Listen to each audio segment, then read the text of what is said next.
నాయనా, నిన్నే పిలిచేది ఎవరా అని ఆశ్చర్యపోతున్నావా? నీకు పాలిచ్చి అమ్మలా ఆదుకున్న ఆవును నేను. పాలు, పెరుగు, వెన్న మీగడలతో కండలు పెంచావు, కాని గుండెల్లో నేనంటే కాస్తంత ప్రేమ లేదా? అమ్మలాంటి నన్ను కోసుకు తింటావా? బీఫ్ ఫెస్టివల్ అని పండగ చేసుకుంటావా? ఎర్రటి ఎండలో మగ్గుతూ నీకు మాత్రం చల్లని మజ్జిగనిస్తున్నా. నేను వానకు వణికిపోతున్నా, నీకు కమ్మని పాలిస్తున్నా. గ్లాసుడు నీళ్ళిస్తేనే థ్యాంక్ యూ అంటారే, రోజు లీటర్ల కొద్ది పాలిచ్చే నన్ను చిత్రవద చేసి చంపేస్తారా? అమ్మలాంటి నన్ను కోసుకు తింటావా?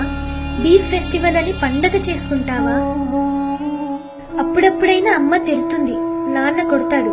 మరి నేనెప్పుడైనా పొడిచానా, కరిచానా, కనీసం అరిచానా? నీకు పాలిచ్చాను, పాలించాను, అమ్మలా లాలించాను. దానికి బదులుగా బీఫ్ ఫెస్టివల్ అంటూ ఈ అమ్మని అడ్డంగా నరుకుతావా? బిడ్డ, ఒక్కసారి ఆలోచించు. గోమాతను పూజించు, ఈ జాతిని రక్షించు.